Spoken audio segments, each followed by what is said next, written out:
Handcrafted and American made right here in the USA. B Pro Kennels is bringing you a premium built dog box unlike anything you've ever seen before. Built from a full tube frame, aluminum powder coated shell, built-in lockable storage, and oh, did you forget to charge those dog collars before you left? No worries, B Pro has you covered with their built-in solar panel and battery bank to take care of all your charging needs while out on the road chasing birds this fall. Give them a serious look at bprokennels.com. You're listening to The Upland Rookie, a podcast presented by Upland Brits. This podcast is also sponsored by Anook Shook Professional Dog Food and Trinity Bretons, home of the Epinol Breton. All good things start with a solid foundation. At Final Rise, all three of their premium Upland vests are built around the foundational waist belt to provide you all-day comfort and endless customization. With a secure waist belt and a thin, high-quality shoulder harness, which sits perfectly along the back, holding everything in place. Durable, premium Upland gear made here in my neighboring state of Heber, Utah. Check them out at finalrise.com. Also, be sure to check out the brand new Sidekick vest, which is the perfect ultra light, ultra minimalistic vest that you'll be rocking in the hills this season.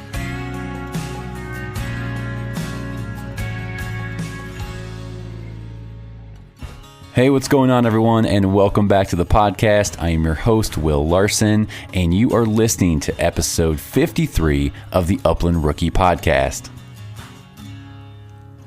Well, guys, July is over. It is August, and that means bird season is just a month away now. A month away. We are going to be chasing wild birds. Now, some of us, maybe your season might not open September 1st, but maybe you'll be making a trip. Maybe you'll be loading up the truck, getting those dogs ready and heading somewhere new to chase wild birds. So I am super excited. I woke up this morning just pumped.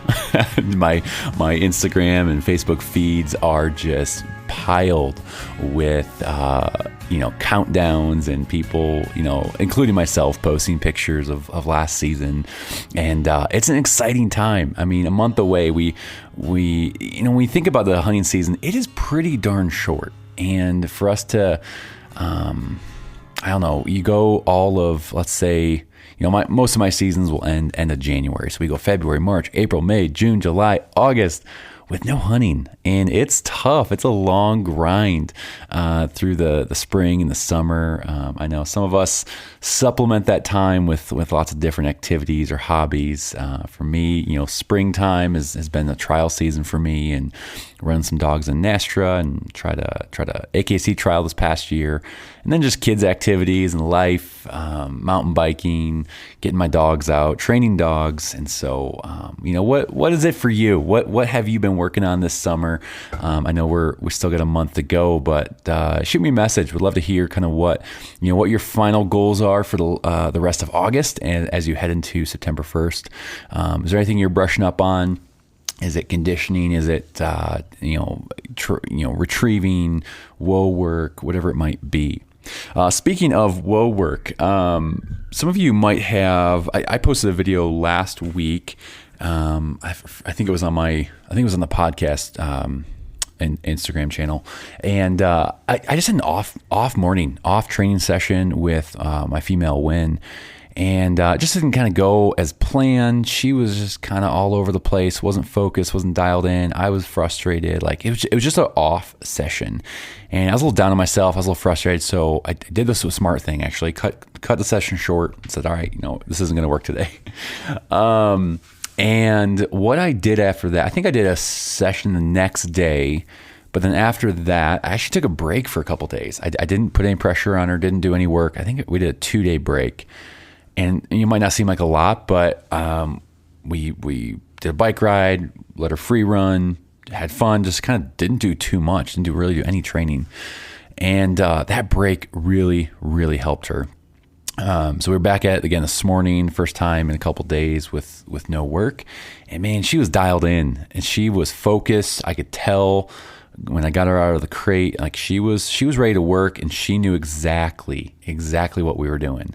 And I bring this up to, just say for, again, some of you veterans out there, you're like, oh, well, duh, that's something we do all the time. Well, that's something that was just kind of a moment for me that I learned, again, seeing this firsthand took me a second to experience it. Giving the dog a break really, really helped.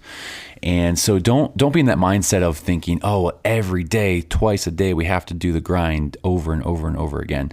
We were in that phase for a while, going through the breaking process. And I think to some degree that's needed. Repetition and consistency is key. But giving her that break for a few days, man, that really helped.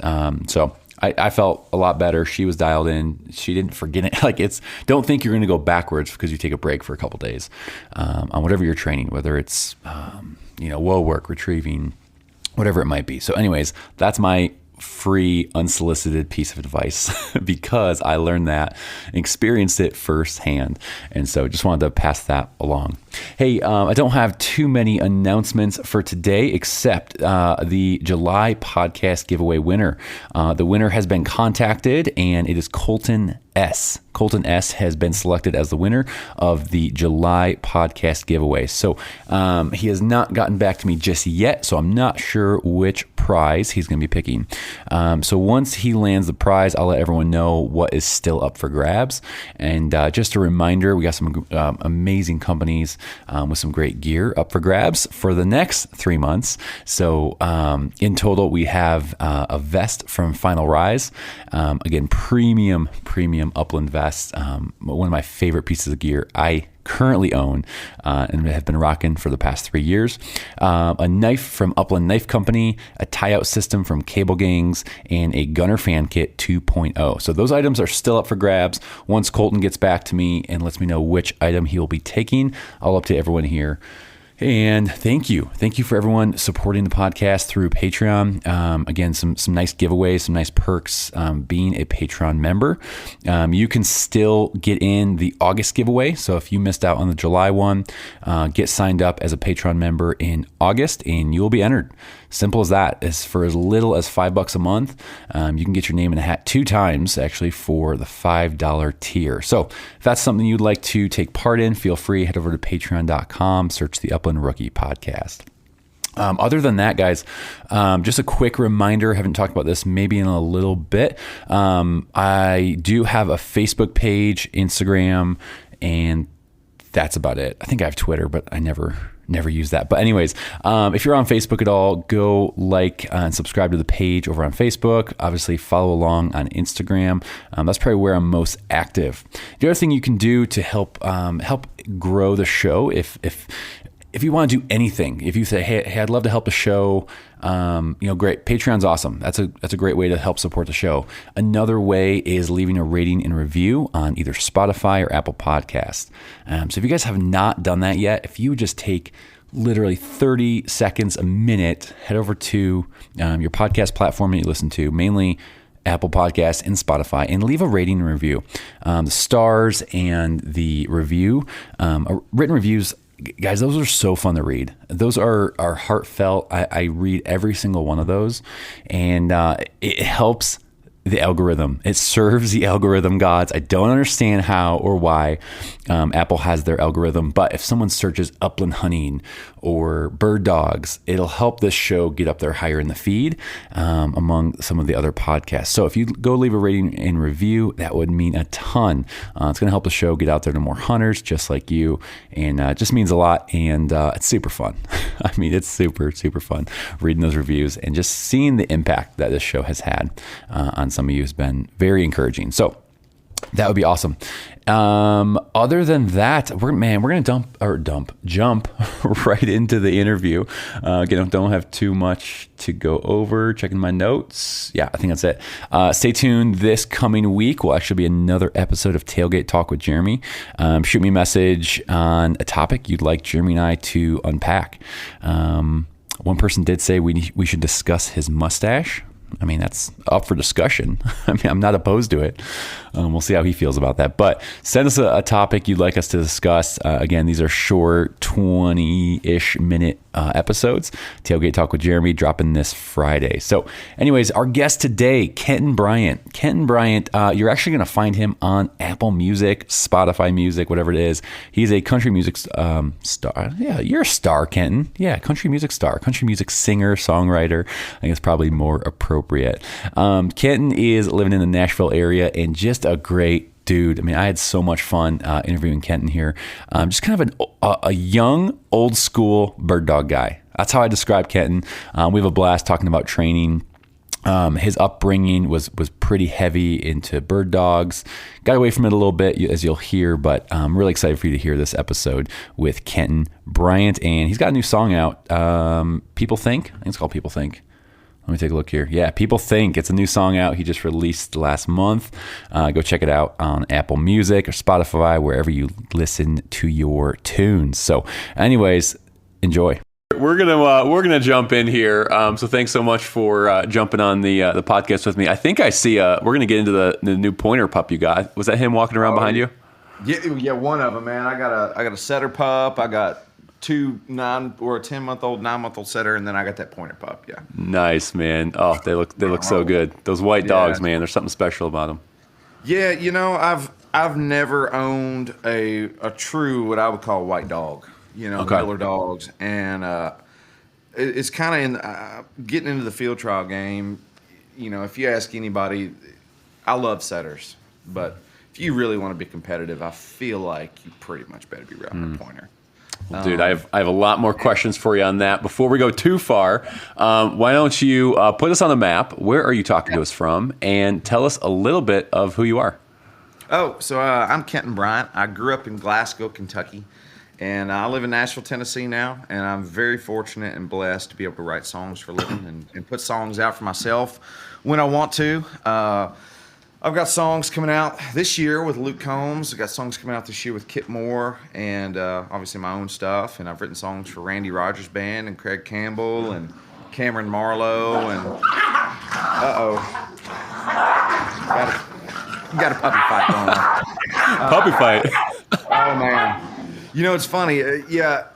I never had 2 pups. Well, actually, I did before I got these 2 pups. Especially inside, so it's funny watching them. They get fights. The new dynamics, yeah, they're figuring life out right now. Grew up in Glasgow, Kentucky, moved to Nashville, and kind of it's been fun, man. I grew up with bird dogs, and it was a different kind of bird hunting than what I do now, because it was basically we had dogs that lived in the kennel outside, and they were Dad's dogs, of course, and he would always give me a pup out of it. And training basically consisted of there were 4 or 5 wild coveys behind the house, and right around hunting time, you just took your dog. That was dog went and hunted wild birds. That was kind of how it worked, and it's different now, obviously. And those dogs, it was so much fun watching a dog only learn on wild birds. I mean, up until probably. Gosh, I would say after I moved to Nashville, I never even thought about a liberated bird. Just because bird hunting was just dogs naturally either pointed the birds and you shot them or they didn't. And, I was fortunate to grow up with that. And when I moved to Nashville, I didn't have as much time for dogs anymore. And I've been here this is my 9.5 years now. And so did that, moved to Nashville. I've been very fortunate to have a publishing deal and write songs and tour the world with Leonard Skinner and Hank Jr. and Willie Nelson and Kip Moore and Gary Allen, and just toured with so many people and did my own shows, and kind of at the point now where COVID settled me down. I'm not as much on going on the road anymore. I like my house. I like my life. I like hanging out with my wife. And those are all good things. Those are all good things. Great things, man. And we've kind of settled in a little bit more, and we had 1 dog left last, was it fall and a half, something I can't remember, year ago, and we had 1 old dog that was the last one out of my old kennel. I got that pup probably 12 years ago, and for some reason I said, let's take Belle out. I ain't been bird hunting in a minute. and we went and we got into like 3 covey, and I had so much fun. Just doing what we all love to do, which is just run bird dogs, watch bird dogs run. And I told Dad, I was like, I'm kind of in a position now where I think I could get another dog. He's like, you're crazy. I'm like, no, I think I want to. And so I started looking, and and I knew getting into it, I was like, okay, we've always had good meat dogs, dogs that pointed, but they weren't steady to wing and shot or nothing. And just dogs that knew how to point birds, find birds, kill birds. And I got online. I was like, I'm gonna find a Llewellyn. I grew up with Llewellyn setters. And I was like, I'm gonna find a Llewellyn. Closest Llewellyn I could find was Texas. So I was like, we're gonna find an English setter. So found a guy in Illinois, and I called him, and I was like, he had 2 litters out of Aaron's Wild Atlantic Way, which is a all age trial setter. Real nice sire, and he actually accidentally bred 2 dogs instead of just 1 dog when he was at this kennel. So they had 2 litters they were trying to get rid of. And he's like, hey man, we got like 9 pups left. You want to come look at them? I was like, yeah, sure. So my daughter and I packed her in the truck because she's 6 and she loves bird dogs. Oh, nice. I packed her in the truck and I said, hey, we're driving to St. Louis. So we drove to St. Louis about 4 hours, and got there, and we're in a parking lot, and we're getting pups out and looking at them. And I told him, I called my dad. I was like, I picked out 3. I was like, I like this female and these 2 males. And which one do you like? He goes, boy, I really like that black and white male. And I was like, well, good deal. Well, I like the tricolor male, and I like this black and white female a lot. And I looked at the guy and said, well, how much you take for all 3? Cut me a deal. He cut me a deal. No way. And I bought 3. No way. And, so I bought 3 set of pups. Yeah. And oh my gosh. How was that, man? Well, I didn't even bring a kennel because I expected just to drive home with one. Sure. 12 legal puppy. So we had 3 puppies in the truck driving back from St. Louis, and get them That'd be an back. experience. Yeah, it was. Well, funny enough, they did great, man. Those dogs had already been socialized a lot. Oh, good. And so they were used to riding around in trucks and no puking. I think the female rode my lap the whole way home. That's awesome, man. Yeah, so okay, before we go too far on that section you just shared, I have so many questions right now. I have so many questions. Okay, so I want to circle back I made a note to circle back on. You talked about liberated birds versus wild birds and train. I want to circle back to that in a second. Talk a little bit more about. Okay, so when you were younger, growing up with bird dogs. Like what was that passion for you? Like, I guess, where did that passion start for you? Was it just something you guys did? Like that was kind of no questions? Or like when did that really start to formulate and take off for you when you were younger? I remember my first memory of bird hunting. Hey, come here, boy. My first memory of bird hunting. Let me get this dog up here real quick. First memory of bird hunting is probably getting stuck in a briar thicket with my dad. And I'd say way younger than I probably should have been there, probably 4 or 5, because there's a lot of briars, a lot of fence rows, a lot of edges, and, big cornfields, 400 acre, 500 acre field, and you're going all the way around it. And, I'll never forget getting stuck in a briar patch, my dad coming having to like fish me out of it. But, bird hunting, man, my dad always, he always had dogs, and, he and my great uncle went all the time. I mean, that's just what they and especially that part of Kentucky, there's a lot of bird hunters, especially in the like 60s through, I would say, the 90s. A lot of those old bird hunters were there, and not as many trial guys, but a lot of people had bird dogs. A lot of my friends growing up, I think I was probably the last generation of kids around there where everybody had a bird dog. I remember going to friends' houses and everybody'd have an old pointer, an old setter, or Brittany or something tied up, out in the back. And so that was pretty common. It was very common. Yes, it wasn't like coon. I didn't know many coon hunters, but I would say probably out of 10 friends, 4 or 5 of them had a bird dog. Okay. So it was very common because we all had farms and stuff, so there was usually birds. And but growing up, man, let me put this wild thing down here. Yeah, I had to fire, man, and it wasn't hard to do. That's the main thing. That's we'll get into that later. But bird hunting was very easy for me to do. It was easy for me to have the opportunity to do as a kid. And learn about dogs is something that I feel like every kid needs to experience, because it's not like deer hunting, man. Bird dogs it's nothing like any other kind of hunting you do, because it takes patience, it takes time, and you learn something. It's kind of, we live in an instant gratification society, and I think when you're a kid, if you do get a bird dog pup, it ain't like, going out to Walmart right now, you can buy an orange vest, some camo, and a 270, and you're a deer hunter. Yeah. But you get a puppy today, and you ain't a bird hunter for a year. You got to develop that dog. You got to develop the dog, and then even and going back to me as a kid. Granted, the work that I did on those dogs then was so minimal. I mean, it was so minimal. It was really just letting them be dogs and letting them develop as wild bird dogs. And I had a lot of fun behind those dogs, lots of fun, and I would never take that away, because I feel like I learned to enjoy watching the dog that way, and watch them bump birds and watch them bust birds. But you have a dog that only knows wild birds, and he's going to be a lot more careful when he's about 6 or 7. It's a different thing, man. Yeah.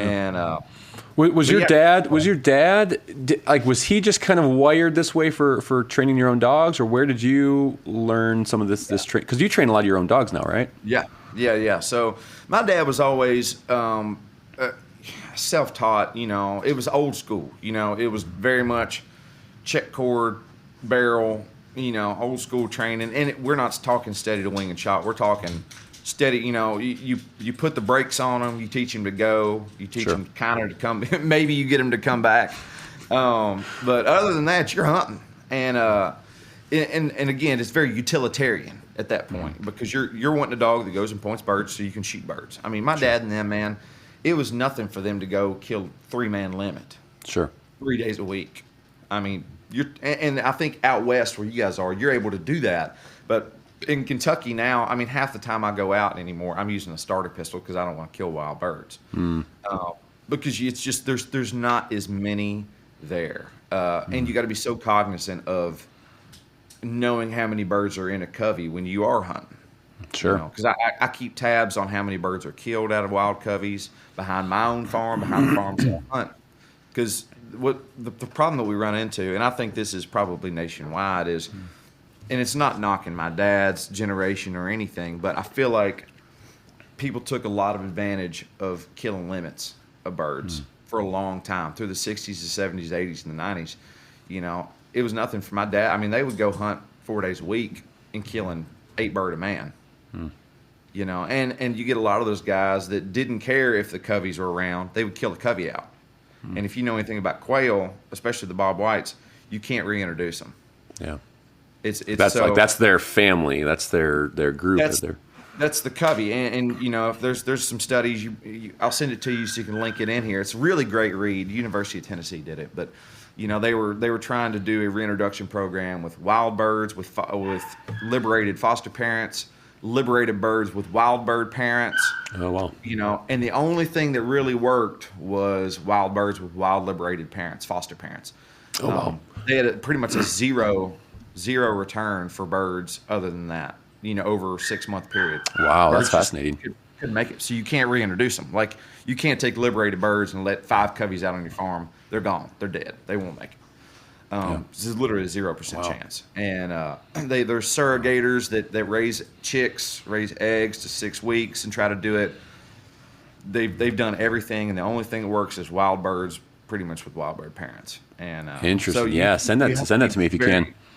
Great read, man. And but it goes to show, I think, the conservation side of it. It's the same thing that happened with elk and deer and every other species that we had around here. I think, in the 1800s, the reason we didn't have deer in the 1900s is because they killed them out.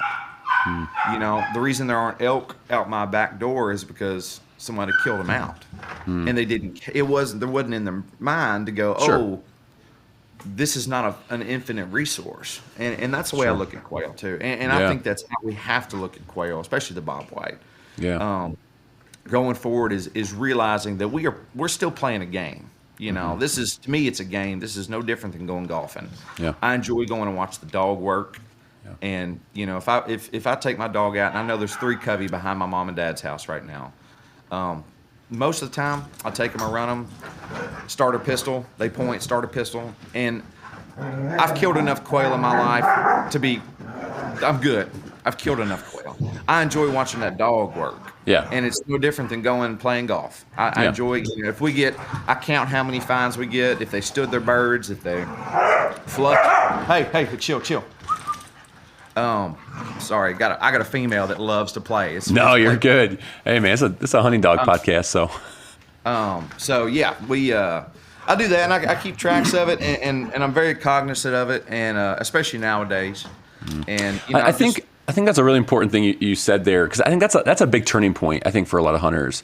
Because when I started out, it was all about kill. How many birds? Find the birds, shoot the birds. There's a turning point where you start to appreciate the dog work more than bagging the bird. And that's kind of the aha moment, that when things turn for me, I think for a lot of other hunters, where you can go out, as long as you got good dog work, and you might not have gotten the bird, but if your dog worked well, pointed well, covered the field well, you can walk away feeling proud of that. And that's a aha moment. And I think that's just maturing as hunters, because I do know for a fact that was not as much the case for non-field trialers for a long time. The trial game's a whole different thing, and that's something I'm learning myself more about is because you don't shoot birds in the trials. It's all gun. It's all starter pistol. Yeah. So watching that dog work to me is the key to the whole thing. And growing up, and now that I've kind of got more dogs, and I'm into it for a different reason than just shooting birds. It's fun, man. I enjoy training the dogs. I enjoy watching them learn. And in different ways, because this pointer pup of mine that I just got, he's out of all age blood, and he's gonna be training him will be completely different than training one of these setters over here. Oh, sure. It's gonna, it's like training a thoroughbred horse versus a Tennessee walking horse. Definitely. Hey, I wanted to circle back. One thing you talked about was liberated birds versus training pups on wild birds, and sounds like when you were growing up in Kentucky, again, it's kind of that old school mentality of like wild birds are going to teach a dog a lot more. There's always this interesting debate. Again, I talk to a lot of people, whether it's on social media or whatever. There's like, again, I see both sides. Like wild birds, I agree, are going to teach a dog differently, right? Or 100%. Than a planted bird will. The dog's going to maybe figure that out. But on the other hand, like to some degree, people need to use liberated birds sometimes or planted birds because of their situation or location. But talk to me about kind of like what you learned from training young dogs on wild birds. And this is something that I've really, I would say, noticed with these new dogs versus just what I grew up doing.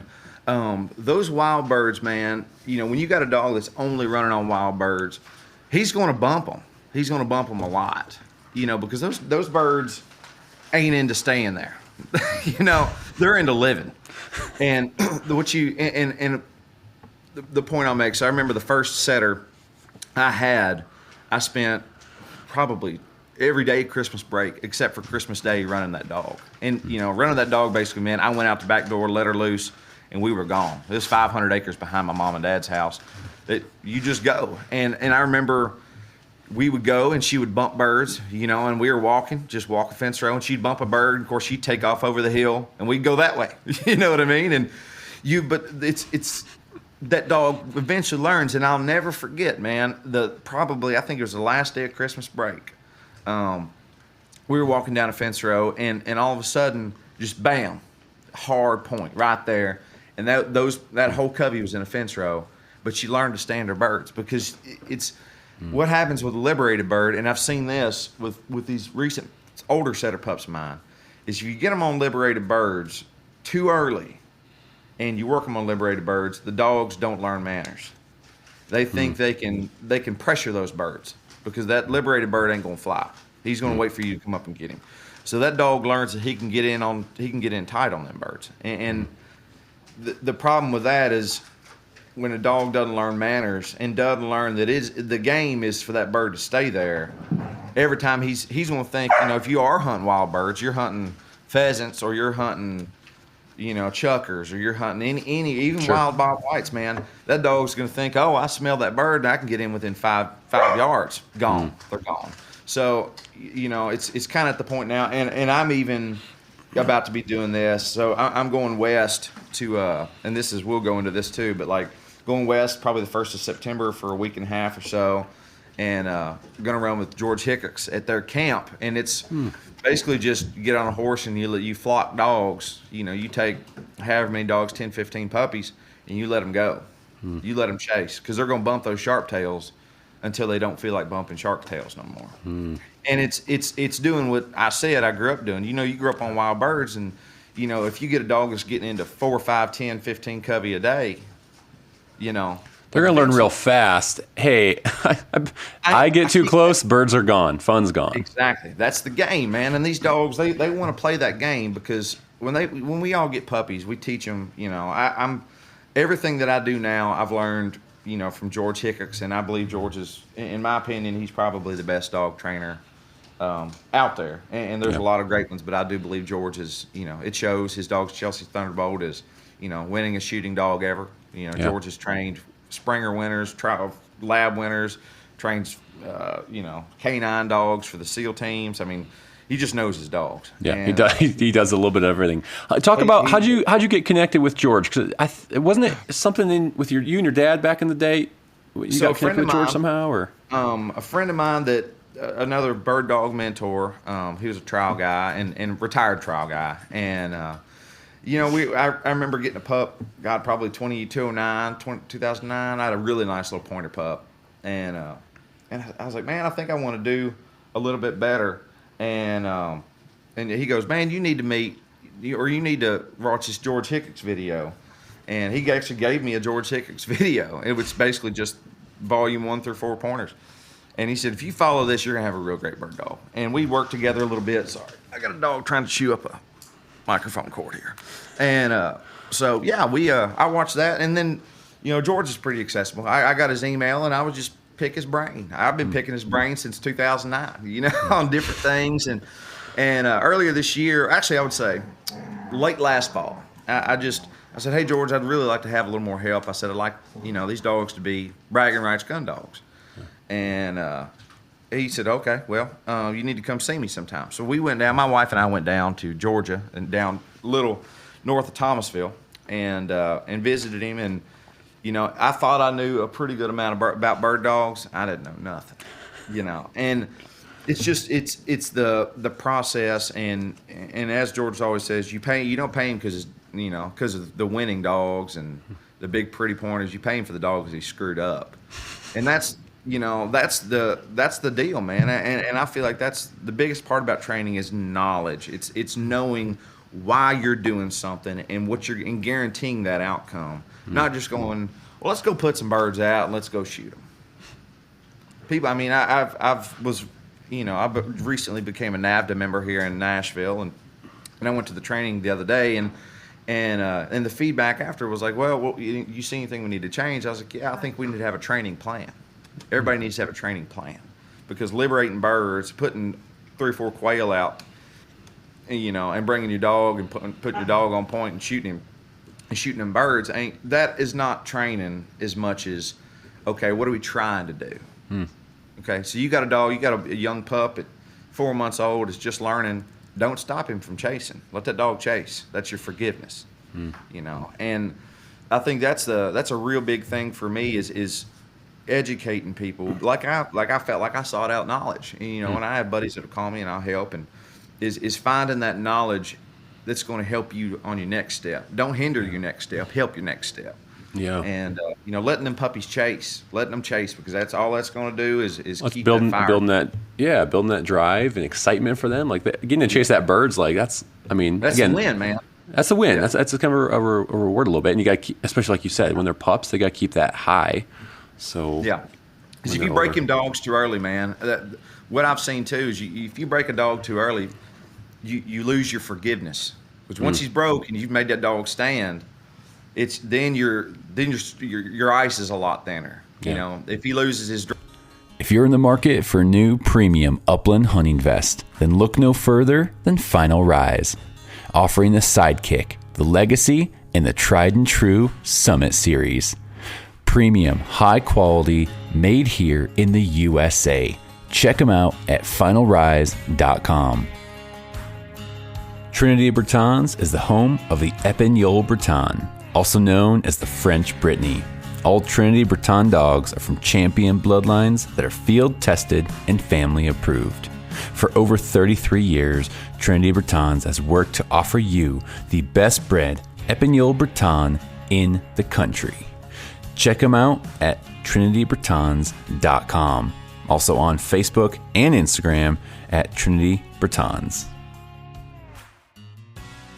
Drive, it's hard to go back and then make him love chasing them birds again. And it's different, man. It's fun. But that's, again, now I think the main thing goes back to the point we were talking earlier is having all those wild bird contacts where that dog has had 100 and 150 birds he's bumped and chased where he wants to start standing. Yeah. You know, you can't make a dog stand before he wants to stand. He's, you know, I listened to a thing on Ike Todd the other day. I don't know if you're an Ike Todd fan or not, but he's about as good as it gets with puppies, and it shows because it feels like every one of his puppies is always the one winning Derby of the Year or puppy of the year.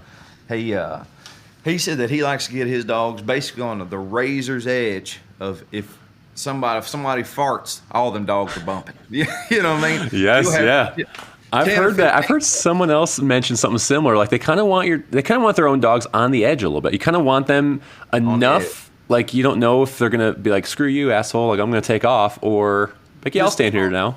just so you on that edge, man. And I feel like, you know, that's especially with this young pointer pup. You know, you keep them like that for a year. I mean, I know George has told me multiple times because I broke these two setters, the older setters. I broke them a little early, and it's been real. I've been real careful of how much pressure you put on them early because you don't want them to get soft on you.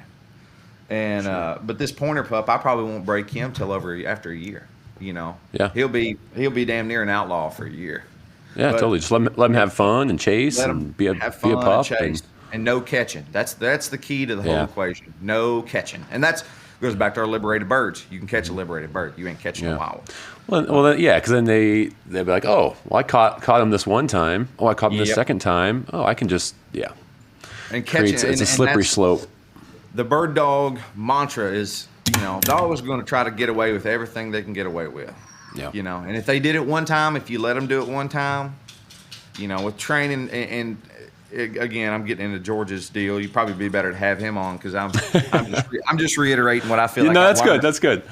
You know, it's like, you know, if you let a dog, the variable reinforcement, a dog learns he can do it, he's going to do it. You know, and that's a huge deal. You know, if he gets away with something, if you say here and he don't come, you know, he's learned, I got away that time. You know, it's making sure that you notify and correct every single time on those things like that. And I think that's the number one thing I see that's a problem with people training dogs is it's the dog gets a lot of slack and they can get away with stuff. You know? Well, the one thing I was guilty of for sure. I still am once in a while. Like here, Exactly. here, Gage, here. Well, he just learned that he can blow me off 6 times. He'd give you the middle finger, man. Exactly. You know, and that's one thing that I remember learning, 10 years ago with George. And you know, it's like he flat out says it in those videos when you first get it, and it's like if you didn't mean it the first time, he ain't gonna believe you. You know, and that's. It's funny when that dog realizes that you ain't joking when you say stand or you say here or you say whatever the command is. There is a bond that you get when that dog knows you meant it when you said it, and it takes a little pressure. It does take pressure to do that, and he's learning. He's learning how much he can push you, and I feel like as they grow, they still will check you every once in a while and be like, oh, you know, is he serious? The rules are the same whether you're out in the field running or you're sitting here in the upstairs. If I said HERE, you know, as a command, I'd expect it right now just like I expect it in the field. Exactly. And are you a believer in the barrel work for steadying up your dogs? Do you do that? Okay. Yeah, man. So the barrel to me is just like everything else. It's a tool. You know, I get the dogs up there and I love to stack them. You know, and that's. making them learn. I think that's the one thing that with any dog training, whether it's Ike or whether it's George Hickox or Gary Lester or any of these guys that I feel like are great dog trainers and great dog men.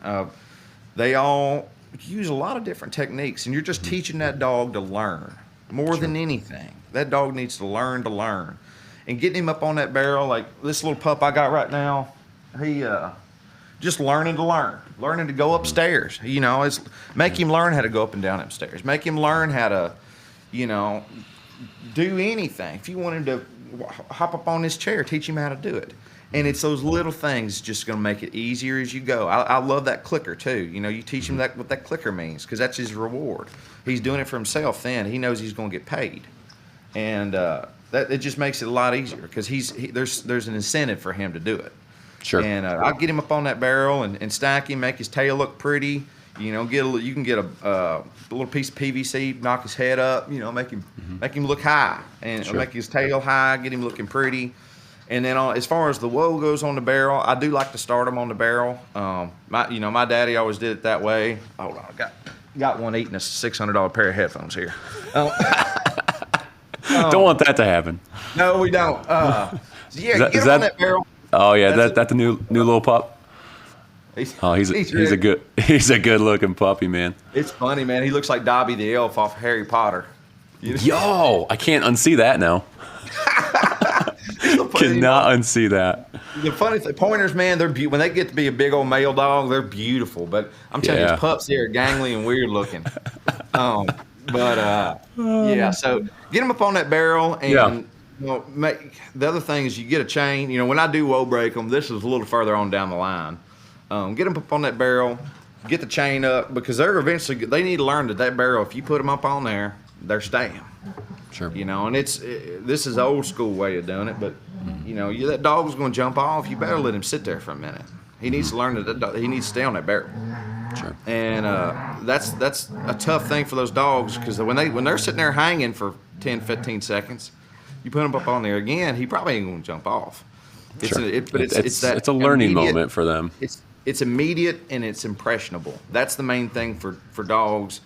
And again, I'm just robbing from what I've already learned, but you know, immediate and impressionable corrections are what you want.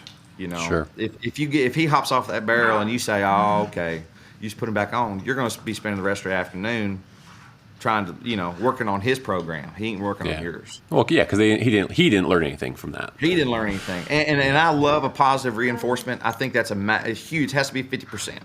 Yeah. Positive reinforcements, but negative reinforcements need to be there too. Yeah. And the barrel's a great thing. I think it's steady. It gets them to know that standing still, because we use stand first off as a working cue. That's the one that gets all the pressure. So you stand. Stand. When you're using your belly collar or a woe stick, I don't know if you've ever used a woe pole, woe stick, big long piece. You take a piece of PVC because most of us teach here first command. Sure.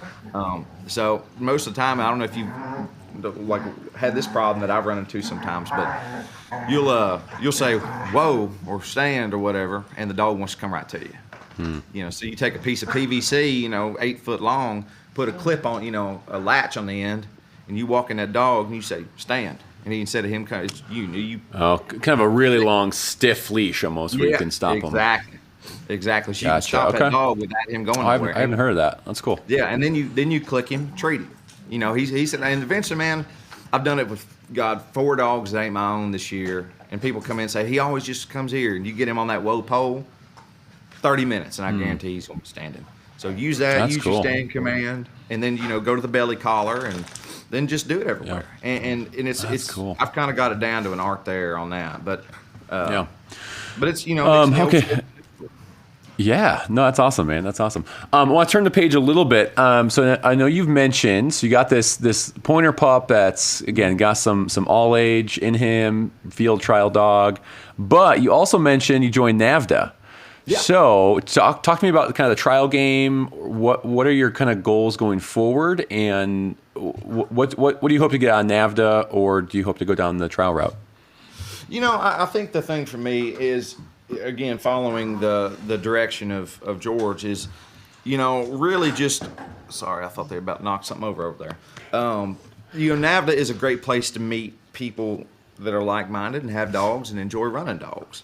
And I don't plan on being a hunt test guy. I do want to know about hunt tests. I want to know the criteria, know what they're looking for in those dogs, those versatile breeds. I'm not a versatile breed guy, but I do as somebody that's working towards training professionally. I think you do need to know if you call me and say, hey, I want to run a dog, and a utility test in 6 months. Can you help me get the dog ready? Knowing what that criteria is, knowing that, that dog needs to be out there pointing, he needs to be standing his birds and, the retrieving and all that thing. It's just good to know. It's good to know. Yeah, people you're educating yourself on something Yes. that you weren't familiar with, but you want to learn yourself. That's cool.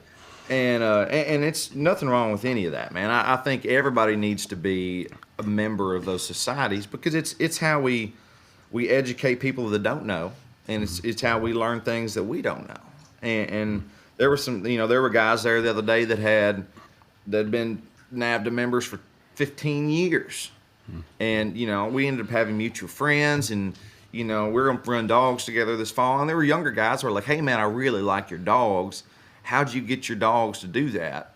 And then it's a teaching moment. I'm going, "Hey, man, like, when you ran your dog, you didn't do this, or you need to do a little more of that." And it's a great spot, man, especially for young people that have, on their first dog. I see there are probably at least 4 or 5 couples there that were just looking to buy a dog that didn't know what they wanted and were just looking. And it was that's great cool. spot. Yeah, and the trial thing, man. I did not grow up with trials, so it's been one of these things that working towards, training at the high level. You basically got to be. If you don't have that trial background or at least some qualifications of run a dog that's done well, I feel like it's a lot harder training professionally. So. I've kind of, had long conversations about it and decided that it was time to get, big running white dog, and going to take him west. And he comes out of a dog called Phillips Linebacker, who was just a few points shy of being Purina Puppy or Derby of the Year this year, which is an unbelievable achievement. I think he won 13 times. Yeah. And, getting into it and that gets me to going to this summer camp. I'm going out with George Hickox and Sean Kinkler, I think, is there as well. Sean's a handler and great trainer. And going to go out and spend a few weeks behind them and watch them run dogs at that level. Because I think, we all get caught in running dogs with our buddies, but you go out and watch 25 dogs of the highest quality breeding running, it's a whole You're gonna learn a little differently from them. You're gonna learn a little differently. And it goes straight back to just doing what we talked about earlier.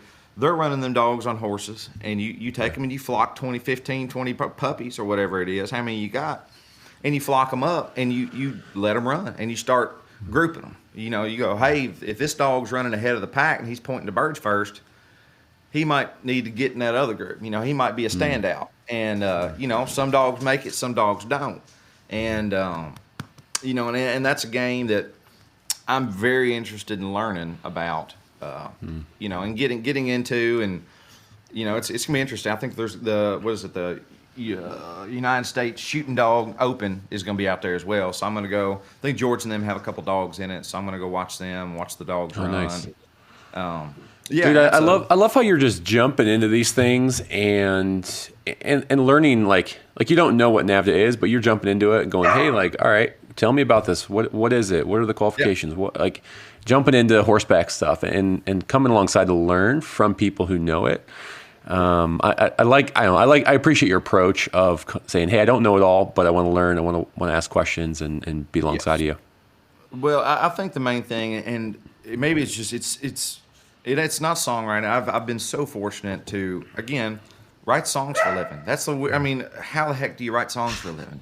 I couldn't tell you how, but I could tell you what you need to do. You need to meet guys like me or the guy that I mentored under. I mentored under a guy that's probably got 18 number ones. When he says, hey, you might want to do this, writing songs, you might want to do that.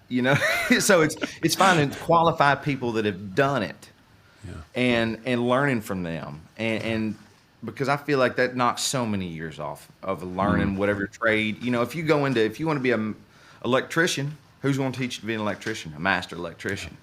Yeah. You learn by people that have done it before you. And going in there and saying, well, I know everything about training bird dogs. No, you don't. You know, Farrell Miller does, you know, and that's who Ike Todd learned from, you know, and then Hick, you know, you got all these people, man, that are very approachable and awesome people that would love to teach you about bird dogs, you know, and they're, you know, and there's multiple people. I got a friend, Ronnie Eldridge, who's a big setter guy. He's in East Tennessee. And I call Ronnie about stuff all the time. And even stuff like, hey, I want to build my kennel out a little more. What size doors do I need to get?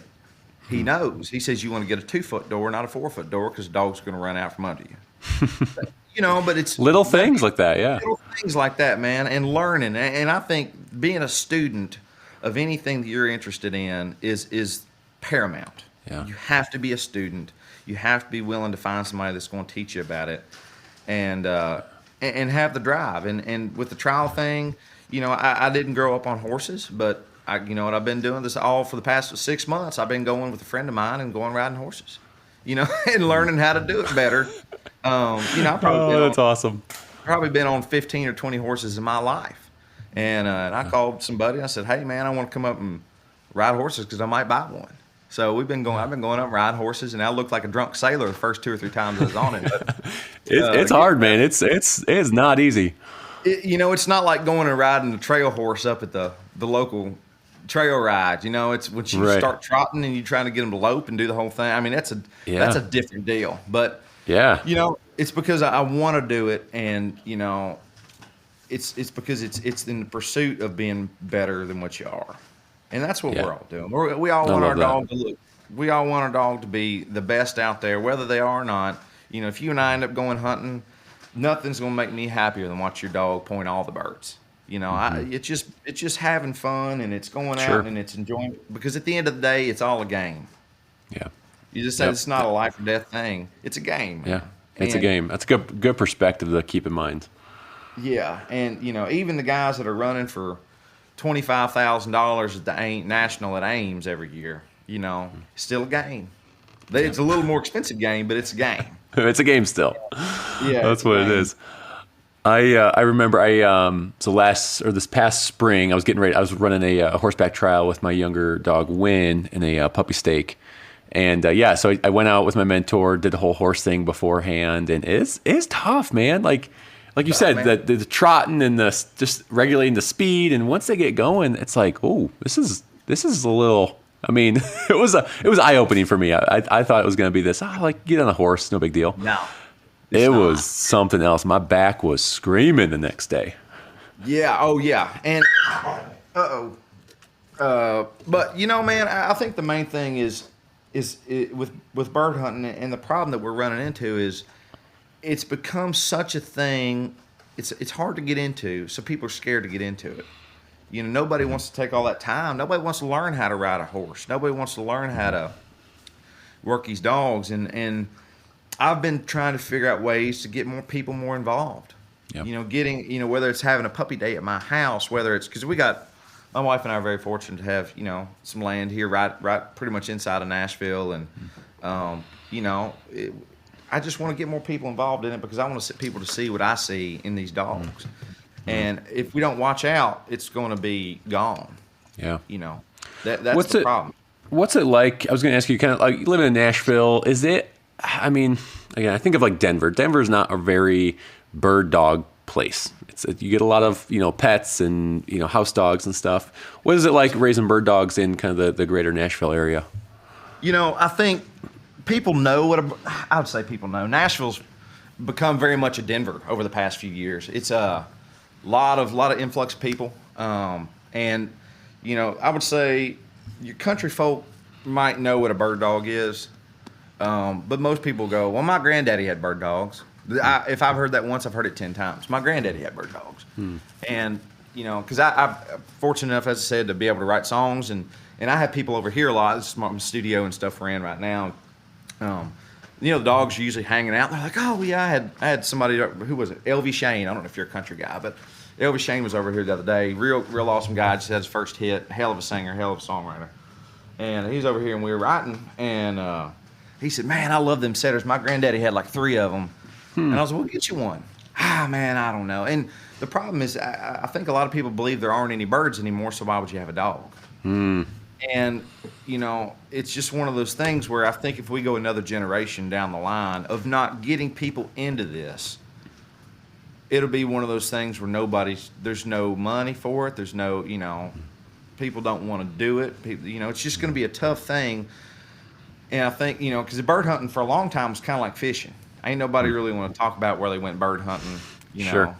And it's still that way a little bit. Oh, yeah. With them older guys. And, instead of doing that, man, and I know you have a lot of public land up there, so it's great. But, man, I almost tell people where my hunts. But you get a dog, and I'll take you there. Let's go. I'll help you work your dog, whatever you want to do. And I think that's how we need to be with these people because it's so scary. I mean, getting a dog for the first time. I mean, if you go out and you get a good. I wouldn't recommend a pointer for most people. I would. Pointers. I mean, depends on what kind of. I wouldn't recommend getting one out of all age dog. It's just a different thing. But if it's a Ferrari. Yeah, it's a Ferrari, but they point in the womb, man. The pointer's going to point. Ain't no doubt about that. I had 2 LHU pointers as a kid, and they did 2 things, and that was run and point, and killed a lot of birds. You can't get better than that. I would recommend people getting a dog from as good a blood as they can get, and you can't teach a dog to run, but you can teach a dog to come and stay within a region. So even getting a big running dog, there ain't nothing wrong with that. And, get him and getting those people to know what to do with these dogs. It's tough, man. I mean, I had a friend of mine get a small Munsterlander, and he was like, man, I need help. I don't know what to do. So he's been getting him over here, and, I got a big old pigeon coop, and getting him out there and getting them pigeons. And, man, he's like, that's so awesome to watch that dog chase those pigeons and, start pointing and do the whole thing. And I said, yeah, that's it. But people don't know. They got to learn, and you got to give them a little success too. You got to set people up for success. If you go, I don't know, a year or 2 with no success on whether it's your dog pointing for the first time or finding birds for the first time, giving them some success along the way, and I think as mentors or someone you're walking along, I think helping set that person and that dog up for success is going to add to their experience in longevity of going, hey. Yeah. I got a taste of it. I saw what my dog can do. I got excited. It's going to, I think, make an impact longer term on them. Yeah, and I think the thing that, we see, and I see this a lot, especially when people bring their dogs over to, work or need help on something. We don't, a lot of people, young people with the first dogs, don't set their dogs up to win. When they're training, it's like they're trying to trick them. You know what I mean? You know what I mean? I saw that in a few situations where people will they'll put one bird in the launcher, and, if that dog tries to run in there on it, which they're probably going to do, and they yank it cord or something like that. And it's always setting the dog up to win and setting you up to win. And because that's at the end of the day, man, when, somebody comes over and says, I had a guy brought a lab. My lab won't retrieve for nothing. He doesn't like to retrieve. He's 5 months. He's a dud. He's a lemon. I said, well, just bring him over. So he brought him over, and I said, so he don't retrieve. So I went out in the coop and got a pigeon, locked the wings. I shook it out there like that, and I tossed that bird. Guess what? The lab bolted, got that bird, and brought him right back. I said, this bitch retrieves. I said, you ain't made him win. I said, you hadn't set the dog up to win yet. And I said, that's the key, man. Set that dog up to win. He doesn't give a damn about bumpers. So what? I said, but he, I don't remember going out and shooting a bumper with a shotgun. Yeah, so live bird though got him excited, got him hey, pigeon this got is him fun. fired up, and we did that for 45 minutes. He'd kill a pigeon, I'd go get another, lock a wing, toss it out there, and then I'd clip wing, toss a clip wing out there, and he had so much fun. I said, just because the bumper didn't work doesn't mean he's a dud. Just like anything, I said you got to set him up to win. And you get that pigeon out there, and I said maybe you just need to go bridge pigeoning, get you a little loft and get you about 10 pigeons out there. And I said that's just going to be what he does until you force break him to retrieve. Yeah. And but it's just, again, it's imparting the knowledge, because if we hadn't have done that, he might have just called that dog a lap dog, and been done with it. And now he's going to be he'll probably end up being a nice little gun dog. So That's awesome. It's knowledge is key, and having the opportunities and the tools to build these dogs is, to me, the way, whether you win or you don't win. That's cool. Well, as we start to kind of wrap this up, a couple more questions for you, and we'll get going here. But with your dogs now, so you got the setters, the pointer pup. I guess tell me a little bit more about the setters, like why the setters, and then why the pointer. Was a pointer just because you really want to kind of get that big run-in trial dog? So just talk a little bit about the mindset around those two different breeds. I'll start with the pointer, and this is, again, just information that I've gathered over the years. But if you look in the trial game, and there's probably people listening that are like, oh my God, you can run a setter, you can run it whatever you want. But most of the time it's pointers. And the reason that pointers usually do so good is because they process glycogen differently than any other dog. So they're fat tanks. We're setters, and every other dog out there, point and breed or whatever, they process glycogen. They got the diesel tank and then the jet fuel. They run through the jet fuel real quick, right? And then they slow down. They're running on the diesel fuel. Well, pointers can run on the jet fuel, and then they process the jet fuel and the diesel differently. They process glycogen differently, so they can run longer than any other dog because they're physically a different dog. Wow. So that's why you see those dogs just flat out outperforming. Yeah. That's why they're breeding like the sled dogs are getting bred to English pointers, because they want that dog to be able to process that glycogen differently. Wow. Okay. So they're metabolically they're a different dog. They can run longer, run farther, run faster. Run longer, farther, faster. Yes, and that's what you want in a dog. Is going to be running a 3-hour brace.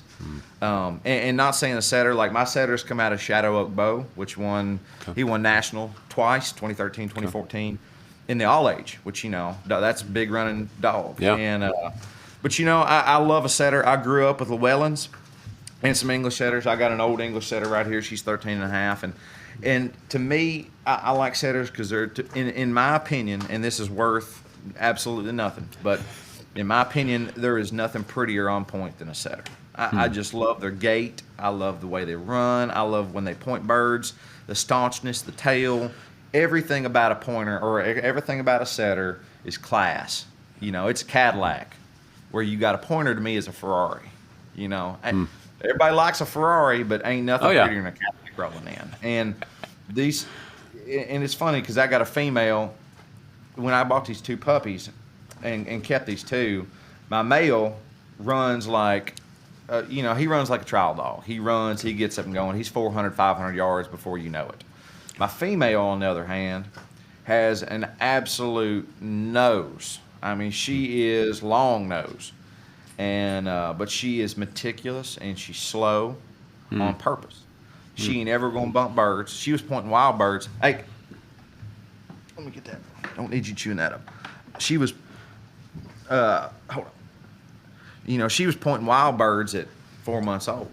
And doing it well, holding the birds. I killed wild birds over at 4 months, and I'll send you a picture. I killed 4 or 5 birds one day, just accidentally out there, and she got it, but she would never be a trial dog because she's too meticulous. She wants to run slow. She wants to check it out, and lots of point. And on the flip side, this male that I have, it took an act of Congress to get him to stand his birds. He's all about them running and not chasing, and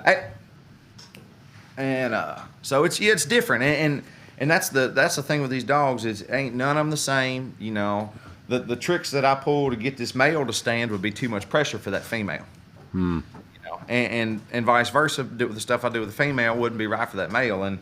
But setters are fun, man. They're a great dog, and I'm excited with this pointer. He's a little bit of an outlaw, and he's going to be an outlaw for about the next year. But get him out there, get him chasing them birds, get him where he feels like he don't want to chase them no more, and then we'll start settling into it. But it's that's awesome. It's fun. What are the names of all your setters and your pointer? So the registered names. So my wife and I always think that the bird dog community is hilarious because you got like their daddy's name's Aaron's Wild Atlantic Way. Yeah. What does that even mean? So I love paper names. They're hilarious. I think it's so cool. So we got for my wife, we got Bryant's, my male setter here, Bryant's Mac Truck Mac and Cheese. And then we got Bryant's Pepper on a Brisket. And so we got Mac and Pepper, the male and the female. And then Nice. I got a setter pup out of Ponderosa Mac. He's a real nice setter pup. His daddy, cover dog, 9-time cover dog champion. He's an absolute stud. And this little new setter puppy of mine, he's real nice. His name's Percy. Bryant's Percy Q. And the guy that actually introduced me to Hickox. He used to be on Sirius Satellite Radio and had a show on there called, and his call name was Percy Mandoberg. And he would just give like all the, he was Oh my heck of a gosh. guy, man. And he was a hell of a guy, and loved bird dogs and loved everything. And I ended up naming that dog Percy just after him. And he's passed on, but I named that dog after him. And then this new pointer puppy, so we were thinking about names. I'd about run out of names. And my great-great-great-grandfather was a sheriff in Kentucky. And a guy, and the old story, and it's actually in the courthouse. It's funny. You can read it, but there was a guy that had killed some woman, and he was hiding out in a cave. And as the legend goes, he went in the cave and killed this guy and drug him out, had him over his horse, and brought him in. They had a big parade or whatever in town. His name was Jakey. So I have Bryant Sheriff Jakey. That's hilarious. That's his pointer's name. But yeah, it's funny, man. And It's fun to come up with those. It is. Them paper names are funny. Oh yeah. It make them stand out on the pedigrees and look back on. I laughed. Something that would look good in front of the Purina Dog Awards. That's what I like. Yeah. Have your sight on that goal. All right, brother. We're gonna wrap things up here. Couple questions I like to ask every guest before we wrap up. Thinking, let's say that there's that rookie out there, someone who is heading into their first bird season. Maybe they just picked up their first bird dog. What's a piece of advice that you would give them? I would tell them to buy the Hickox DVDs, Point and Dog First Year, and then Point and Dog Volume 1 through 4. I think that is a wonderful foundation. There's a million ways, you can get online and look, but instead of mixing and matching programs, when you first get your first bird dog, just get one. It's kind of like learning to run before you know how to walk. Get you an idea of what it is, what you're doing. Because, the main thing that I feel like building bird dogs, you're building a foundation. Then you're building the walls, but the walls can't go unless there's a foundation. Get you a clicker. Oh, God. Sorry, had a dog jump on a cord. Mike almost went down. Get you a clicker. Ain't nothing wrong with clickers. I think that's a great way to get the dog to learn his tricks, Get the Point Dog DVDs and find somebody that knows about bird dogs, and sorry, my wife called them all downstairs. It's a mass exodus. Just find a mentor, and even if it's somebody that you can send emails to, because we all learn that way. I remember, what was it? Gary Lester, handler of the year, had all age dog of the year multiple times. Gary's going to be a Hall of Fame guy, and he was talking about his first bird dog, and he got it from Farrell Miller, who's a legend, bird dog legend. And he said he used to call Farrell Miller all the time, be like, Farrell, Spud, I don't know what Spud's doing. But it just goes to show somebody that now is Hall of Fame level. You used to call his mentor, used to call and go, hey man, he ain't doing this, or he ain't doing that, or he's doing this. How do you fix it? Because that, if you have that person, even if it's an email, even if it's a DM on Instagram, hell, send me a message. And if I know how to fix it, I'll help you. And you as well. I mean, people that have done it, there's people that can help you move it along and make sure you do the right thing. Yeah, that's great advice, man. I love that. I think even like you said, it doesn't have to be someone who lives right next to you. You go to their house all the time. It can be someone you ask questions to online or pick up the phone and talk to them once in a while. Across the world, man. Yeah. We live in an awesome situation now because when I was growing up, I mean, I had my dad and his friends really to ask about bird dogs. Sure. And, again, now I can pick up the phone, and if I got a problem, I can call anybody from anywhere and go, hey, man, I don't know. Is this the right way to do this? Yeah. And you find out. Yeah. preemptive measures are better than surgery after. You know what I mean? Surgery after the fact. You know, doing it right the first time is going to save you a whole lot of headache later on down the road. Absolutely.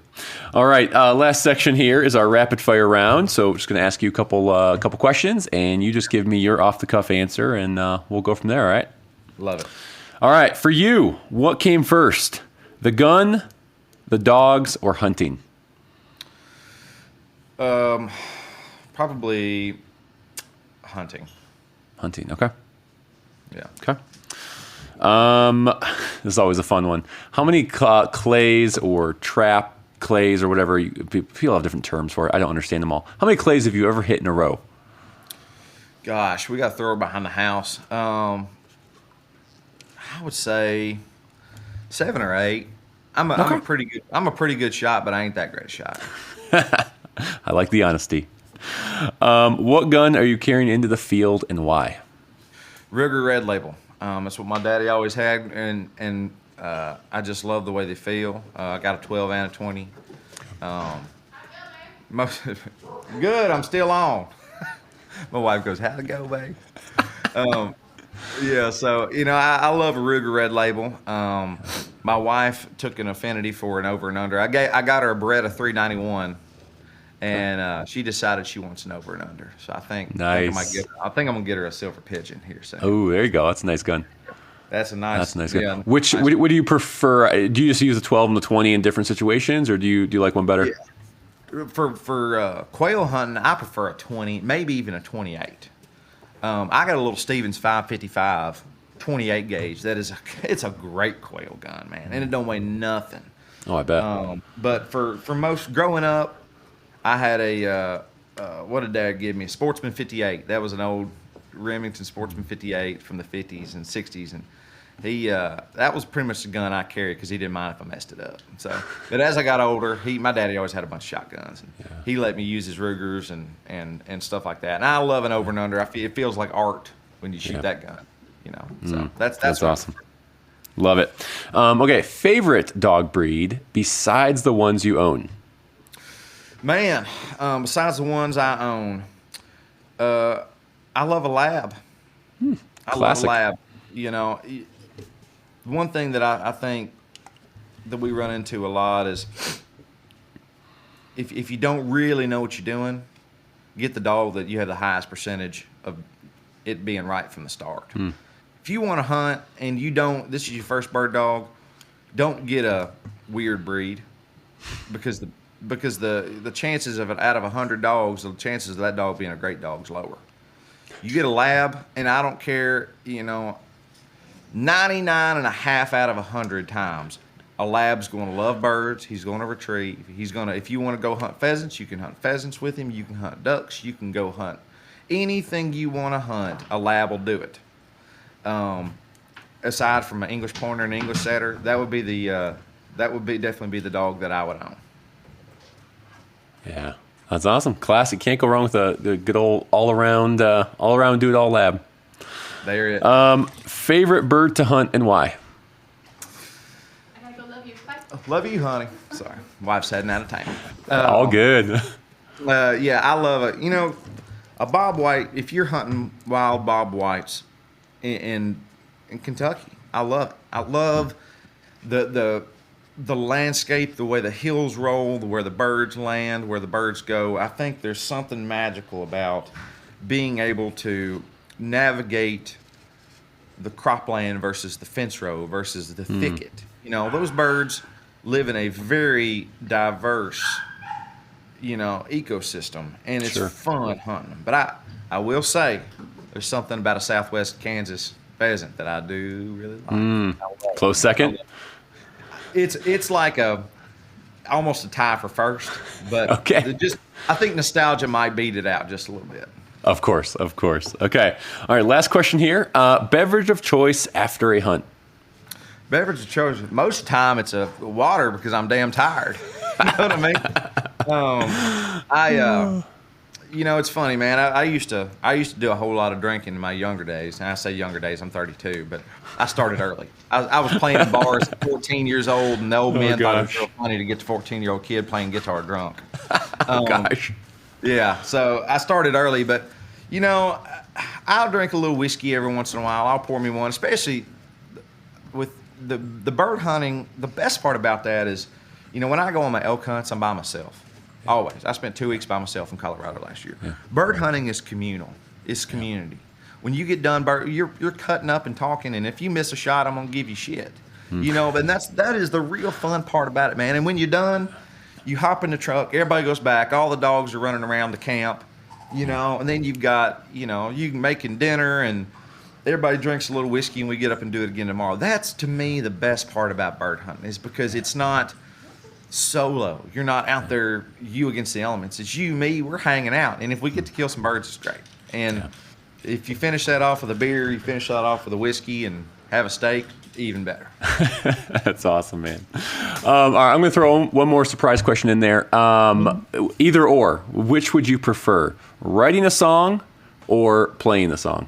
If you had to pick one. If you asked me about 5 years ago, I'd probably say playing a song. And as I've gotten older, I enjoy the process of writing. It's, as I said, it's very similar to training dogs.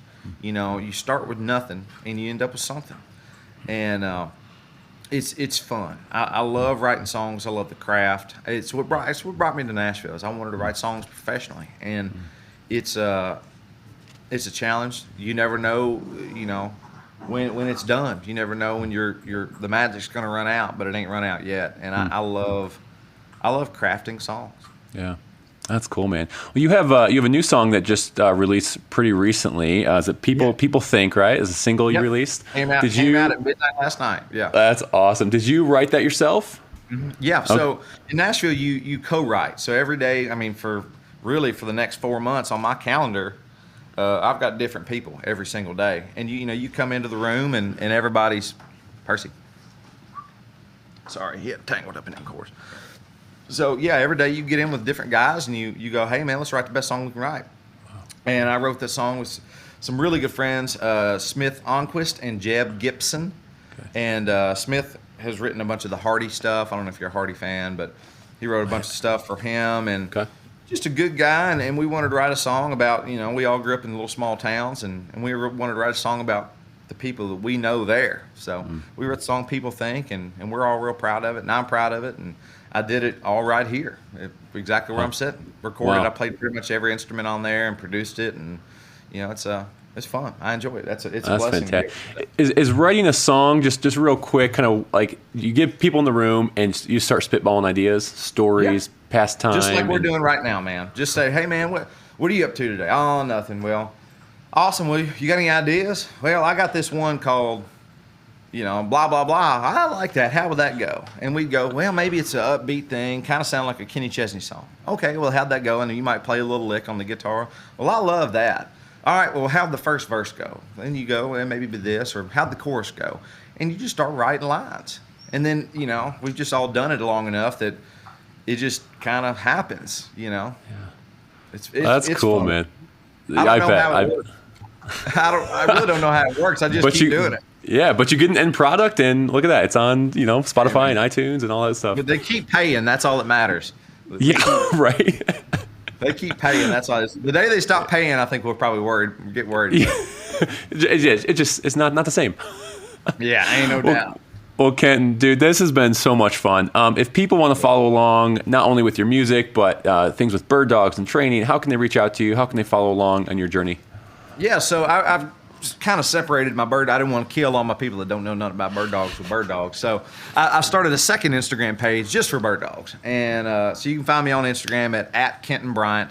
It's the blue check mark one. Don't follow any of the other ones. I don't know who thinks it's cool to make fake profiles, but a lot of people do. So follow the one with the blue check mark. And my bird dog page is We Point Birds, we_point_birds. And just go in there, follow that. And it's a lot of the stuff I just like, if I'm training or it's something that I feel like somebody might be interested in watching, you know, I'll put it on there. I mean, it's a lot of simple stuff of like bird introduction or, you know, and I've had friends of mine reach out and be like, hey, man, like, didn't know that's how you did it. So it's educating. And again, more than anything, letting people know that there's a million ways to do it. but there's a lot of wrong ways to do it too. So, check this out, and I enjoy it, man. I enjoy posting that stuff on there, and y'all connect with me. And the good thing is I travel a lot to bird hunt. So if anybody's listening to this and y'all want to come bird hunt out here, or you let's get up somewhere, let's go. Because it ain't nothing to pack some dogs up and head to Montana, which I plan on doing, by the way. So nice. Yeah, it's fun, man. We'll do it. That's awesome, brother. That's awesome. Well, yeah, I know we've been talking a little bit about what this fall looks like, and would love to share a field or two with you, and we'll see if we can make that happen. But thank you so much for your time, dude. This has been a blast. I appreciate you having you on, and giving us a little over an hour of your time. So I appreciate it. Thank you, man, and let me know when it comes out, and I'll make sure to blast it out to all my people, because I think there's a lot of people that will enjoy hearing us talk about bird dogs and writing songs. Yeah, absolutely, man. Well, thanks again. You take care. Thanks, buddy. Well, that's a wrap of episode 53 with Kenton Bryant. Kenton, thank you so much, man, for spending time with us, sharing some of your passions. It shows through so clearly that this life of bird dogs and training and trialing and hunting, it's what you live, it's what you breathe. And so thank you for taking the time to sit down with us.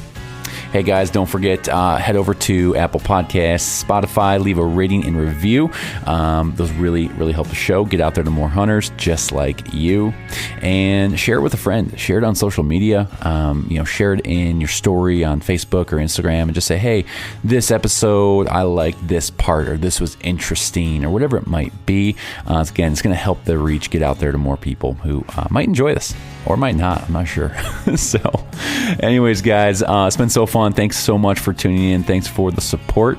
Just remember, we got 30 days until September 1st hits. So get those dogs ready, get them conditioned, get them ready. Hit September 1st well. Make sure those dogs aren't slouching. Make sure they're not sitting on the couch eating chips. Get them out there. Let's run. Let's go. Come on. We got season coming up here. So anyways, thanks so much for tuning in. Until next week, go put some miles on those boots and follow your favorite bird dog. Take care.